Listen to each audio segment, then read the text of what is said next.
sejam bem-vindos a mais uma aula da Ion School Online. Essa aqui é a nossa 9ª aula para falar a respeito das cartas que Paulo escreveu e foram canonizadas dentro das nossas escrituras, dentro da Bíblia Sagrada no Novo Testamento. E hoje nós vamos falar a respeito da 2ª carta que Paulo escreveu aos Tessalonicenses. E já que nós acabamos de falar a respeito do contexto da cidade de Tessalônica, nós não precisamos falar muito a respeito disso, já que eu acho que ficou bem claro na primeira carta. Agora aqui, nessa 2ª carta, aparentemente, Paulo se manteve muito bem informado a respeito das circunstâncias, da situação de Tessalônica e da sua igreja que ficou lá, crescendo e amadurecendo depois da sua primeira carta, mantendo aí uma certa comunicação através de cartas e mensageiros. Talvez até mesmo aquele cara que enviou a carta, a primeira carta que ele escreveu, foi exatamente quem voltou com informações novas para Paulo, dando ele aqui um motivo para ele escrever uma nova carta para eles. A igreja de Tessalônica agora vivendo novos desafios, uma nova pressão, sendo perseguidos na cidade, alguns dos seus companheiros sendo morridos nessa perseguição. Tiveram, além disso, falsos mestres, falsos pregadores ensinando uma doutrina distorcida a respeito de Cristo, da salvação e do seu retorno, fazendo agora com que eles estivessem acreditando que a vinda de Jesus já estivesse acontecendo nos seus dias. Pelo que parece, esses ensinos estavam sendo até mesmo atribuídos a Paulo, como se ele quem tivesse ensinado isso. Então, quando Paulo escreve essa 2ª carta ao seu querido e amado rebanho de Tessalônica, aquela igreja estava, primeiro, desencorajada por causa da perseguição e precisava de um incentivo, um encorajamento para que eles prosseguissem. Segundo, eles estavam sendo enganados por falsos mestres, em especial sendo enganados aqui por um ensino distorcido a respeito do retorno de Jesus. E terceiro, no meio da igreja haviam aqueles que estavam sendo desobedientes aos mandamentos de Deus, especialmente ao se recusar a trabalhar com suas próprias mãos, se tornando um peso para a comunidade. Ele então vai escrever para encorajar a igreja tessalonicense a permanecerem firmes em meio às tribulações e às perseguições e às mortes, enquanto eles guardam a esperança do retorno de Cristo, continuando com a sua vida comum. Sobre a autoria deste livro, no capítulo 1, versículo 1, nós vemos que Paulo vai apresentar a si mesmo como sendo o autor, junto com Silas, que no texto é chamado de Silvano, e Timóteo, esses dois que eram companheiros de viagem de Paulo na sua 2ª viagem missionária, e que nós não sabemos que parte eles tiveram dentro da escrita. Algumas vezes durante a carta, Paulo vai falar na primeira pessoa do plural, nós fazemos isso, nós pedimos, enquanto nós estivemos aí, mas lá no final da carta, quando ele assina, quando ele dá sua última salvação, ele fala somente em primeira pessoa do singular. Eu, Paulo, vos cumprimento do meu próprio punho. Então, mesmo que Silvano, Silas, no caso, e Timóteo estivessem com ele, provavelmente quem colocou o selo da autoria foi Paulo o apóstolo. E falando a respeito da datação dessa carta, apenas alguns meses se passaram desde a primeira carta ter sido escrita e esta nova necessidade de escrever uma nova carta. Então Paulo teria escrito essa carta enquanto ainda estava com Silas e Timóteo lá em Corinto, provavelmente no final do ano 51 ou no começo do ano 52 depois de Cristo. E o versículo-chave dessa carta seria 2 Tessalonicenses, capítulo 2, do 13 ao 14, que diz assim: entretanto, devemos sempre dar graças a Deus por vós, irmãos amados pelo Senhor, porque Deus vos escolheu desde o princípio. Para quê? Para a salvação, para a santificação do Espírito e fé na verdade. E para isso vos chamou pelo meu evangelho, para que vocês pudessem alcançar a glória de nosso Senhor Jesus Cristo. E a ênfase nessa 2ª carta aos Tessalonicenses seria então a graça em meio aos sofrimentos, o retorno de Jesus e a continuação da vida comum cristã. Então, como já citei um pouquinho, entre a primeira e a 2ª carta aos Tessalonicenses, o fanatismo havia crescido no meio da comunidade e isso tudo banhado a muita pressão e perseguição. E como você pode imaginar, a igreja sendo perseguida, vendo falsos mestres agindo, começou-se a levantar alguns dizendo que esse já é o retorno de Jesus, já é a volta de Jesus como nós sabemos que seria. E claro que isso tudo também num desejo de ver o sofrimento acabando, porque seus amados estavam morrendo. Enquanto isso está acontecendo, alguns param de trabalhar, param de fazer e viver a sua vida comum. Já que Jesus está voltando, eu vou me entregar ao evangelho, ou eu vou me me entregar à paz, ou eu vou viver a graça de Deus no meio do sofrimento. Vamos viver a igreja de Atos, eu vou compartilhar do que é de vocês, tudo em comum. Paulo então vai exortar eles, e com muita razão, e explicar o porquê eles deveriam perseverar na fé, em meio às tribulações, esperando os verdadeiros sinais do retorno de Jesus, e não se tornando um peso para os outros irmãos. Tendo visto tudo isso, vamos entrar no nosso esboço a partir do capítulo 1, versículo 1, até o versículo 12 do primeiro capítulo, com a saudação e as ações de graças e oração de Paulo. É bem interessante o fato de que essa apresentação de Paulo e essa saudação dele seja tão breve, sem beleza alguma, que nos faz compreender o fato de que ele está sendo direto com uma igreja que ele tem muito relacionamento com eles, sem necessidade de ficar florindo a coisa, embelezando tudo. Vocês sabem que eu isso e que aquilo, vocês me conhecem,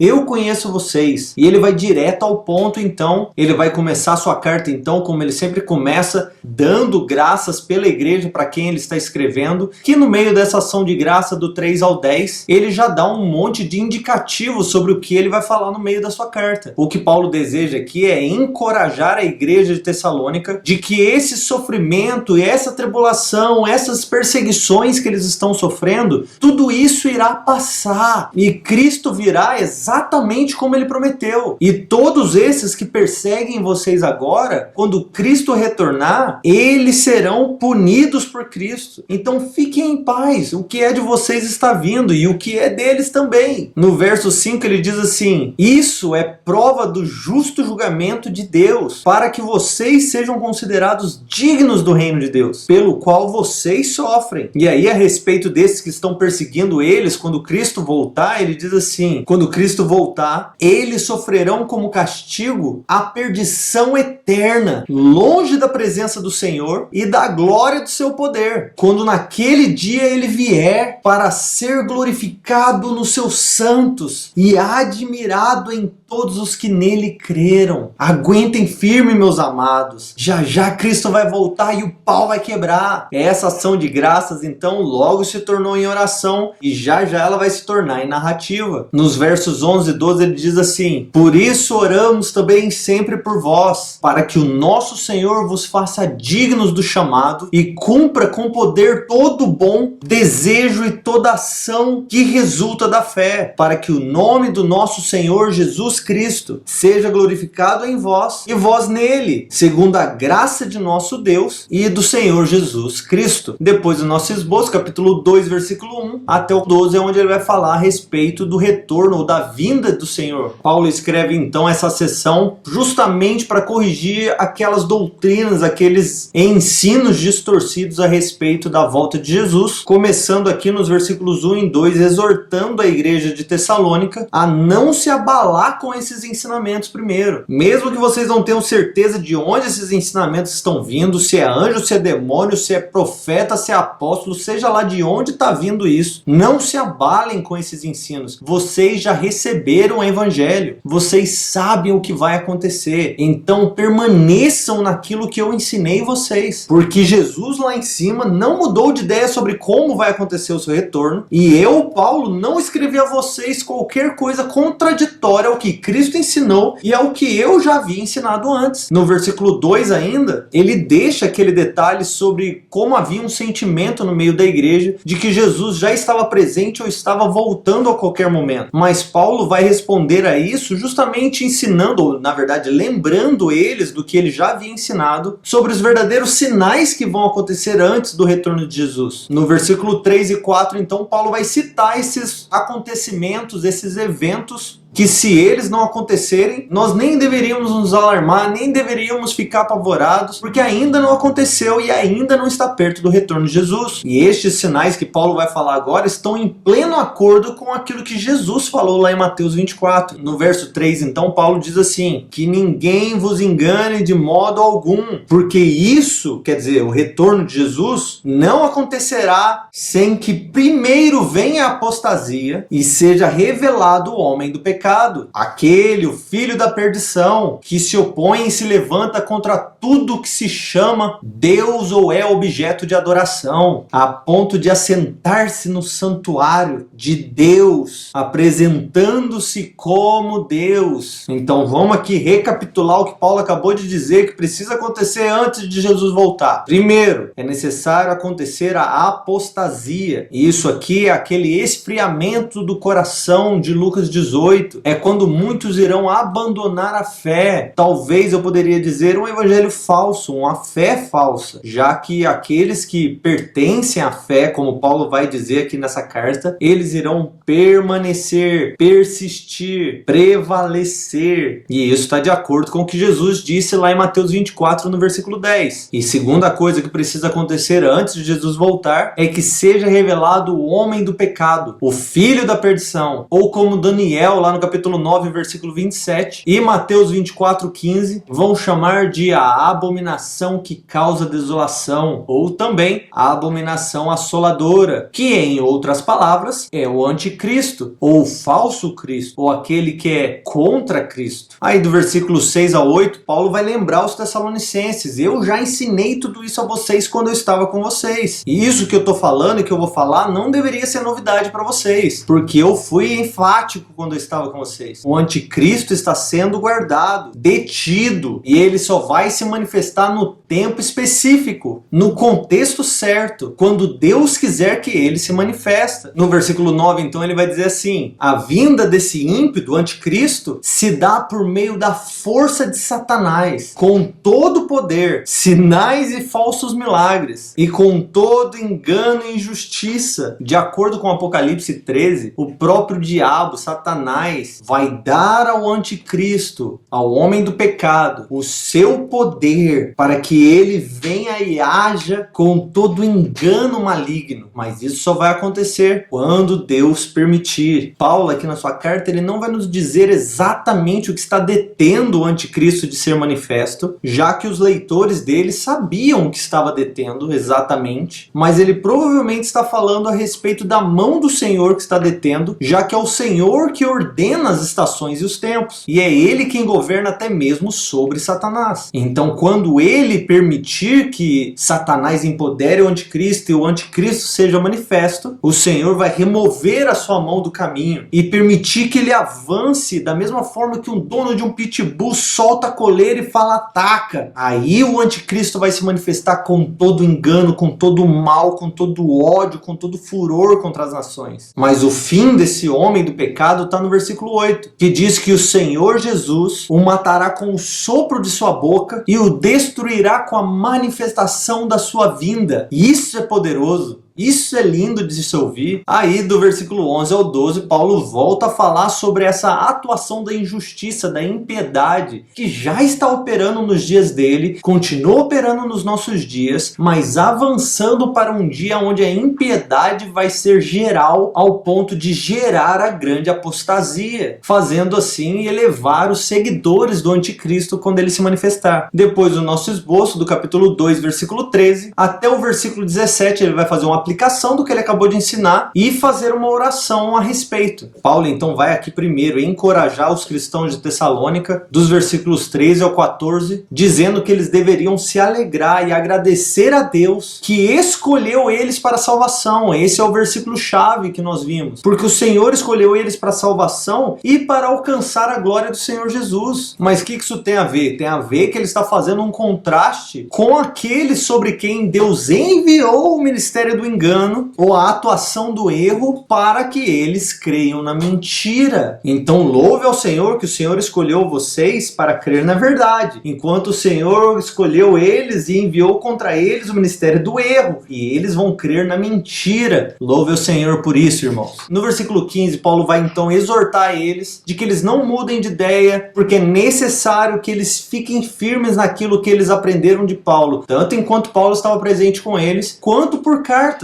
já que nós vimos que Paulo já havia falado sobre o retorno de Jesus na primeira carta também. Paulo então vai terminar essa sessão, essa parte, orando tanto pelo encorajamento deles, como pela contínua fidelidade dele, para que eles permaneçam e para que eles continuem na vida comum também. Aí nos versículos 16 e 17 ele vai orar o seguinte: e o próprio próprio Jesus Cristo, nosso Senhor e Deus o nosso Pai, que nos amou e pela sua graça nos deu uma eterna consolação e boa esperança, que Ele conforte os seus corações e fortaleça vocês em toda boa obra e palavra, que em tudo que vocês façam, vocês permaneçam firmes nessa graça. Essa era a oração de Paulo para eles, no meio daquela circunstância que eles estavam vivendo. Depois do nosso esboço, capítulo 3, versículo 1, até o versículo 15, é Paulo quem vai pedir uma oração para si. Desde o começo dessa carta, Paulo estava orando por eles, dando graça ao Senhor por eles, encorajando eles no meio da circunstância que eles estavam vivendo. E como na cultura da época a reciprocidade era muito importante, Paulo agora, depois de ter orado por eles, no meio da circunstância deles, ele agora pede que eles orem por ele, Paulo, no meio das suas próprias circunstâncias. Do 1 ao 3, então, ele vai dizer o seguinte: orai por nós, para que a palavra do Senhor se propague, ou seja, divulgada e glorificada, assim como aconteceu no meio de vocês, para que nós nos livremos dos homens maus e perversos, pois a fé não é para todos, mas o Senhor é fiel, e é Ele quem vos fortalecerá e vos guardará do maligno. Então, amados, orem por mim, porque ao abrir da minha boca, o Evangelho saia com poder e alcance aqueles que o Senhor está chamando para a verdade, enquanto o mesmo Evangelho se torne como cegueira àqueles que o Senhor levantou para a mentira. Depois do nosso esboço, capítulo 3, versículo 6, até o versículo 15, ele vai falar agora sobre aqueles que estão ociosos e estão começando a causar transtorno no meio da comunidade. Essa sessão aqui está diretamente ligada ao assunto lá da primeira carta que ele já havia escrito no capítulo 4, do 9 ao 12. Se você não se lembra, é aquela porção que ele fala sobre o amor fraternal, sobre cuidar dos seus próprios negócios, sobre trabalhar com as suas próprias mãos, não se tornando um peso para os outros. Paulo aqui então vai retornar àquela questão usando sua própria vida, sua própria comunhão com Tessalônica, com os tessalonicenses, quando Paulo esteve com eles. Ele diz: eu estive com vocês e não dei problema, trabalhei com as minhas próprias mãos, não fui peso para ninguém. Então, meus amigos, vamos trabalhar, parem de ser ociosos, parem de ficar com a mente vazia, se intrometendo nos negócios alheios, usem suas mãos para o trabalho e não se tornem peso para ninguém. No versículo 10 ele diz assim: quando eu ainda estava convosco, vos ordenamos que se alguém não trabalhar, que também não coma. Aí no 12 ele continua dizendo assim: a estes que não trabalham, a estes nós ordenamos e exortamos por nosso Senhor Jesus Cristo, que trabalhando em paz consigam o seu próprio pão. Ah, mas eu quero viver como igreja primitiva, tendo tudo em comum. Vende o que vocês têm, trabalhem vocês e me sustentem. Paulo fala assim: ei, amigão, levanta a bunda do sofá aí e vai trabalhar, cara. Você quer comer? Trabalhe. E aí, nesse contexto, nos versículos 14 e 15, Paulo diz assim: se alguém quiser continuar preguiçoso e desobedecendo essas ordens, deixa ele de lado, ignora ele para que ele se envergonhe. Mas é importante que vocês não considerem ele como inimigo. Ele só é um jovem que está preguiçoso. Encoraje ele, exorte ele e empurre ele para fora para que ele faça alguma coisa da vida. E por último, para finalizar a segunda carta de Paulo aos Tessalonicenses, nós vamos ver no nosso esboço do capítulo 3, versículo 16 até o versículo 18, as questões finais de Paulo. Finalizando a carta, então, lá no versículo 16, Paulo vai pronunciar paz do jeito que ele quase sempre faz, que o próprio Senhor dá paz sempre vos dê paz de todas as maneiras e que o Senhor esteja com vós. Paulo, depois disso, toma a pena na mão e começa a escrever: ei, amigão, sou eu, Paulo, quem estou escrevendo essa saudação com meu próprio punho, hein? Dessa vez a carta é minha. Nisso que está escrito vocês podem acreditar. E depois disso ele faz uma saudação final no versículo 18, dizendo que a graça de nosso Senhor Jesus Cristo esteja com todos vós. E é assim que ele finaliza essa segunda carta aos Tessalonicenses. E é assim também que nós vamos encerrar essa carta, essa aula. Permaneçam na fé e na esperança do retorno de Jesus. Nós nos vemos na próxima aula. Até mais.